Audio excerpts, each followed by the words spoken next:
santai aja mati mah. Akhirnya santai, tiba-tiba mati dan kita belum mempersiapkan kematian itu. Seperti orang yang ya udah santai aja, nongkrong dulu, main-main dulu, gak belajar dengan baik, gak beribadah dengan baik, gak bekerja dengan maksimal.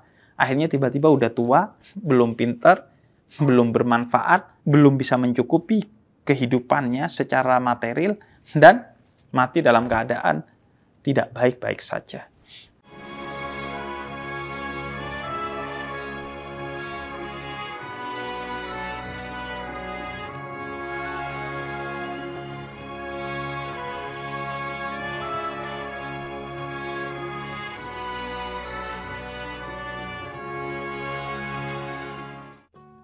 Ya Allah, aku takut mati. Kematian menjadi misteri yang paling besar bagi siapa saja yang hidup. Karena itu, ada banyak perasaan yang campur aduk ketika kita mengingat kematian. Dan salah satu perasaan yang terbesar yang mungkin ada ketika mengingat kematian adalah rasa takut. Rasa takut akan kematian adalah sesuatu yang pada batas tertentu bersifat manusiawi. Tentu, asalkan rasa takut itu tidak berlebihan hingga mengganggu kehidupan kita. Karena pada dasarnya, sebagaimana kematian adalah kehendak dan rahmat dari Tuhan, begitu juga kehidupan adalah kehendak dan nikmat dari Tuhan yang keduanya harus kita syukuri dengan mengisinya berupa hal-hal yang positif di jalan Tuhan. Takut mati itu bisa jadi positif dan juga bisa jadi negatif. Karena rasa takut itu sendiri terkait segala hal, ia memang bisa negatif dan bisa positif. Karena itu dalam Islam, bahasa Arab memiliki dua kosakata untuk mengartikan rasa takut. Yang pertama, al-khauf, yang artinya rasa takut yang negatif, yang menyebabkan kita melakukan hal-hal negatif untuk menghindari ketakutan itu sendiri atau menghadapi ketakutan itu sendiri. Dan ada pula al-khasyah yang juga berarti takut yang bermakna positif, di mana kita justru menghadapi ketakutan itu dengan hal-hal yang positif karena kita telah mempersiapkan diri untuk menghadapi ketakutan itu sendiri. Begitu pula takut mati. Ia bisa menjadi positif kalau kita menjadikan rasa takut itu sebagai sesuatu yang konstruktif. Di mana karena kita takut kepada mati, maka kita mengisi kehidupan ini dengan hal-hal yang positif untuk mempersiapkan diri menghadapi kematian agar kita menghadapi kematian itu dengan gembira. Dan menjadi negatif jika kita menjadikan ketakutan itu sebagai pondasi untuk kemudian membuat kita destruktif, hancur, karena rasa takut itu membuat kita putus asa dan mengisi kehidupan ini dengan hal-hal yang negatif. Karena itu,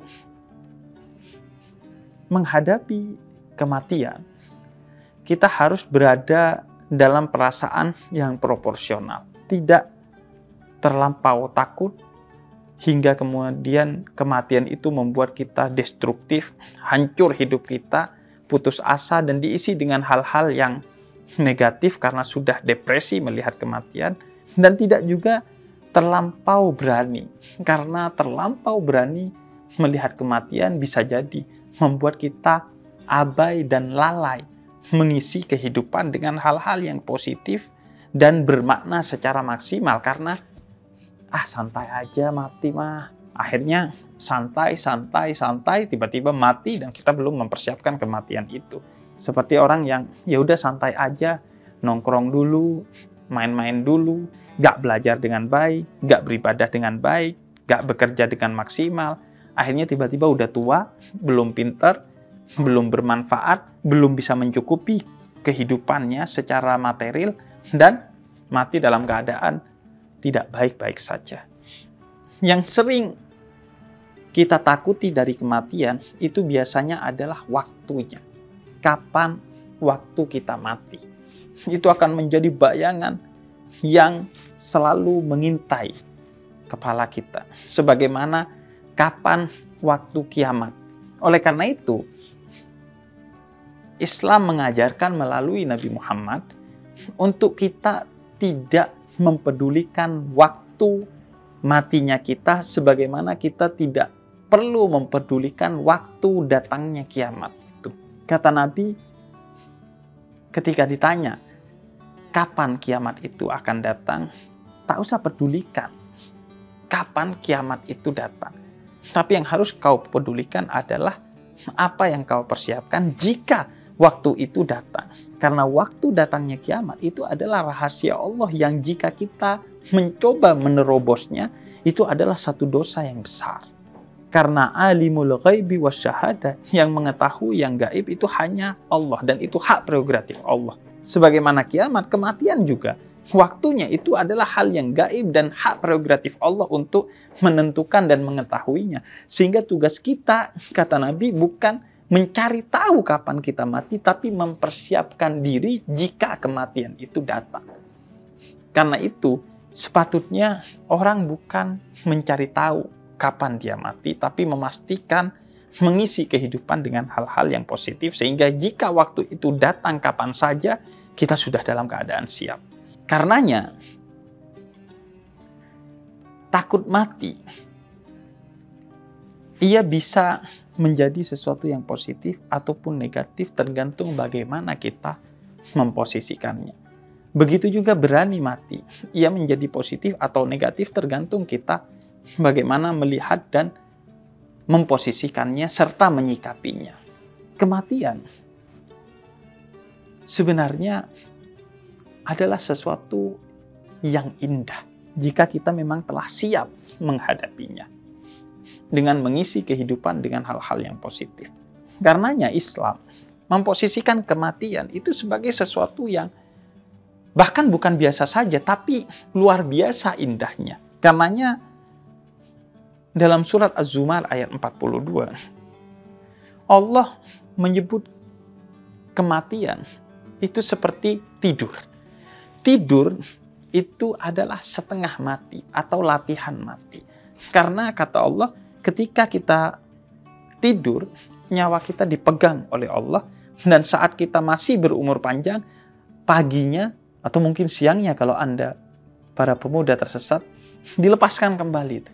Tapi seorang yang mati, dia dipegang nyawanya dan tidak dilepaskan kembali. Artinya, saat orang tidur, ia dipegang nyawanya sebagaimana seorang yang mati. Karenanya bagi Islam, tidur adalah mati kecil. Sehingga Nabi mengajarkan doa tidur, baik ketika mau tidur ataupun setelah tidur, menyebut tidur itu dengan kata maut, mati.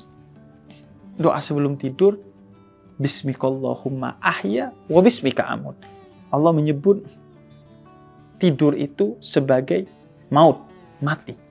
Begitu juga ketika bangun, kita diajarkan oleh Nabi untuk berdoa, Alhamdulillahilladzi ahyana ba'dama amatana wa ilaihin nusyur. Allah melalui Nabi Muhammad mengajarkan doa bangun tidur dengan menyebut tidur sebagai kematian.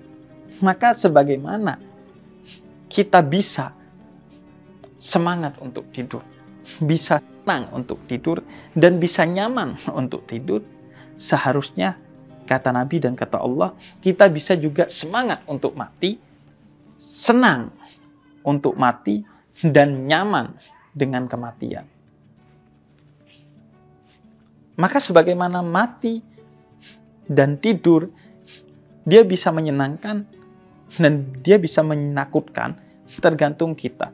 Seorang yang tidurnya diintai oleh mimpi-mimpi yang mengerikan, karena sebelum tidur dia overthinking tentang hal-hal yang tidak penting dan menakutkan, maka dia tidak semangat untuk tidur, tidak senang menjemput tidur, dan tidak nyaman ketika tidur.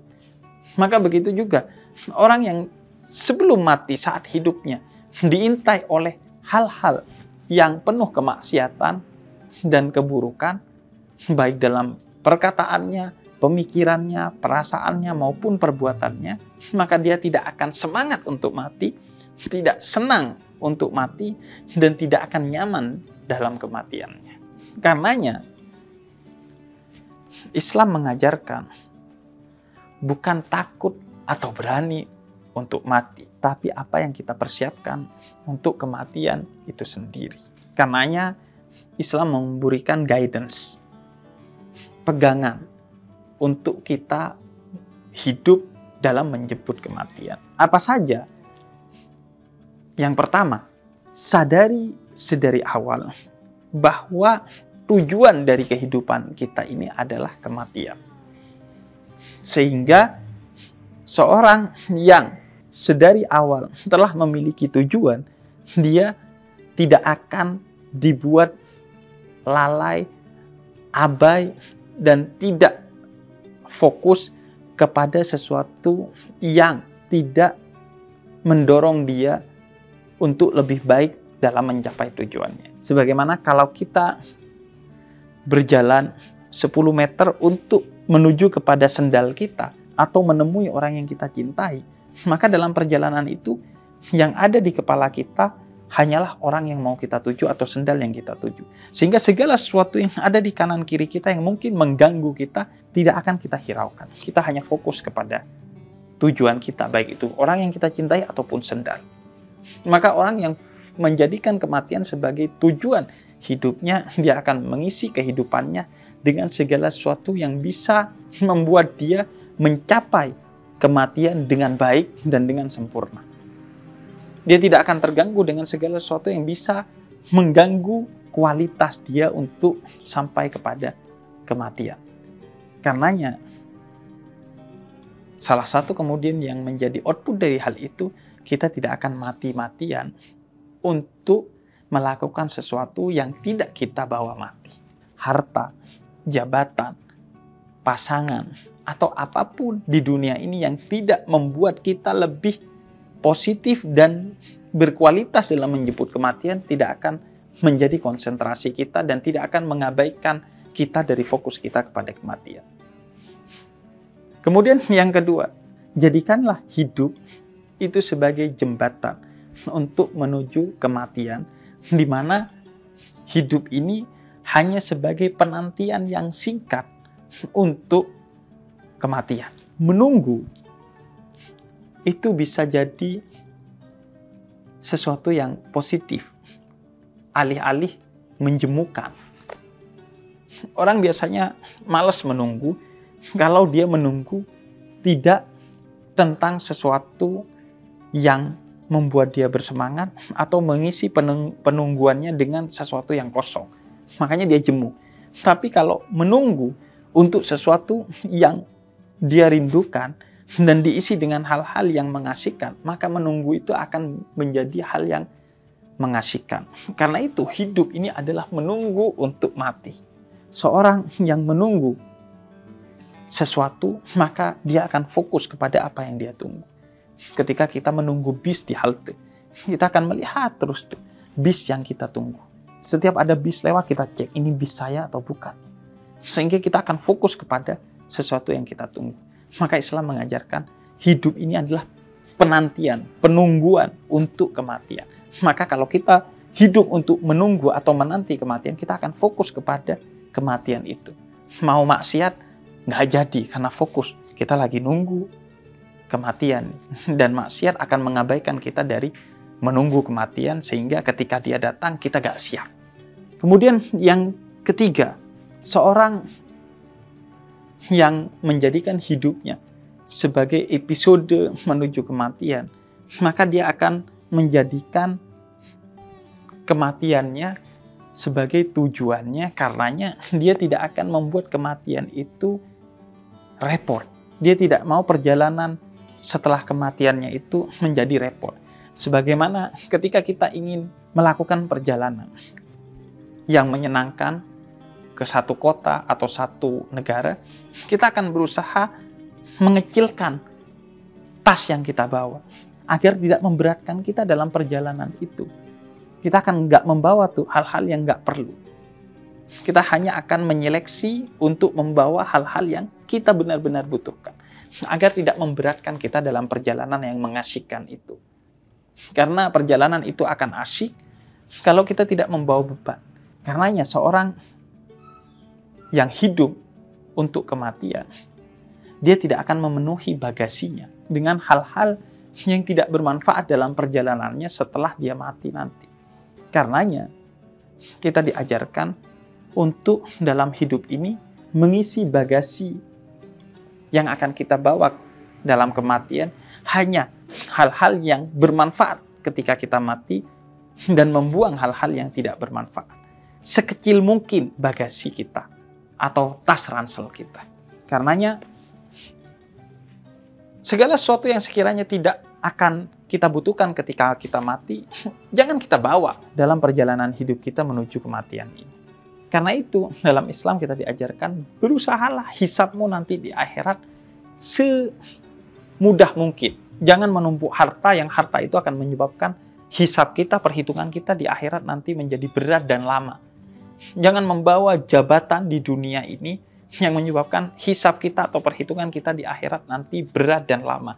Dan segala sesuatu yang bisa membuatkan kita berat dalam perjalanan kematian nanti ini, maka tinggalkan itu di dunia. Karena itu yang paling bahagia kelak di akhirat, yang paling sedikit bagasinya, yang paling sedikit isi ranselnya. Jangan kita menumpuk ransel itu dengan sesuatu yang tidak bermanfaat, atau yang bisa memberatkan kita dalam perjalanan setelah kehidupan di dunia ini. Kemudian yang keempat, kita diajarkan oleh Nabi Muhammad untuk mempersiapkan kematian dengan membawa bekal-bekal yang jelas-jelas bermanfaat saat kita mati. Apa bekal itu? Kata Nabi 3 hal. Yang pertama, ilmu yang bermanfaat. Yang kedua, amal jariah. Dan yang ketiga, anak yang soleh. Inilah bekal yang tetap bermanfaat ketika kita sudah mati nanti. Ibarat kata, mati itu adalah kehidupan kita di gunung. Inilah airnya, inilah makanannya, inilah tendanya, dan lain sebagainya. Maka hidup jangan diisi kecuali dengan 3 hal ini. Ilmu yang bermanfaat artinya ilmu yang mengantarkan kita untuk semakin dekat kepada Allah dan Rasul-Nya, semakin takut kepada Allah, semakin cinta kepada Nabi, semakin cinta kepada perdamaian, kemanusiaan, alam semesta, dan nilai-nilai luhur lainnya. Kemudian yang kedua, amal jariah. Amal yang akan terus berlanjut kebaikannya walaupun kita wafat. Membangun sekolah, membangun rumah sakit, membangun rumah ibadah, dan lain sebagainya. Dan yang ketiga adalah anak yang soleh. Anak yang dididik dengan pendidikan yang baik, yang ketika kita wafat, doanya bisa tetap mengalir sebagai kebaikan bagi kita walaupun kita telah wafat. Dan yang terakhir, ketika kita ingin tidak pusingkan oleh rasa takut akan kematian, maka kita harus tahu bahwa kita bisa mati dalam keadaan baik atau husnul khotimah sebagai syahid kalau hidup kita dilalui dengan jihad. Syahid itu bukan tentang bagaimana kita mati, tapi bagaimana kita hidup. Orang yang mati dalam keadaan berperang sekalipun, kalau berperangnya tidak dengan niatan yang suci, maka perang tidak akan membuat dia syahid. Tapi orang yang mati di atas tempat tidur atau dalam keadaan tertawa sekalipun, tapi kalau dia di atas tempat tidur karena sudah istirahat, karena lelah beribadah kepada Allah, atau tertawa karena tertawa untuk membahagiakan orang-orang yang hancur hatinya dengan niatan sebagai ibadah kepada Allah, maka matinya mati syahid, walaupun dia dalam keadaan tertawa atau dalam keadaan sedang tidur di atas ranjang, bukan di medan perang sekalipun. Karena itu, jika kita ingin tidak takut yang berlebihan kepada kematian dan ingin mati dalam keadaan baik, jalani hidup dengan baik sebagai jihad kita. Dan jihad itu intinya adalah memberikan kehidupan kepada yang ada di sekitar kita, baik manusia ataupun makhluk Tuhan yang lainnya. Segala yang ada di semesta ini. Orang yang hidup bahagia setelah kematiannya adalah orang yang memberikan kehidupan dan kebahagiaan bagi semesta ketika dia hidup di dunia. Khairun nas anfa'uhum linnas. Sebaiknya manusia adalah yang memberikan manfaat berupa kehidupan dan kebahagiaan bagi manusia lain dan makhluk Tuhan yang lain di semesta ini ketika dia hidup. Karena itu kita dapati, kata Jalaluddin Rumi, seorang sufi atau spiritualis muslim, dia berkata, ketika aku mati kelak, janganlah engkau bersedih, tapi bergembiralah. Ia bukanlah momentum duka cita, tapi ia momentum sukacita. Tabuhlah genderang dalam perjalananku menuju kuburanku. Karena aku telah mengisi kehidupanku dengan berbagai kebaikan sebagai ibadahku kepada Tuhan, sehingga insya Allah aku mati dalam keadaan baik, dan karenanya tabuhlah genderang. Karena kematian adalah momentum perjumpaanku sebagai sang pecinta dengan Tuhan yang maha dicinta olehku.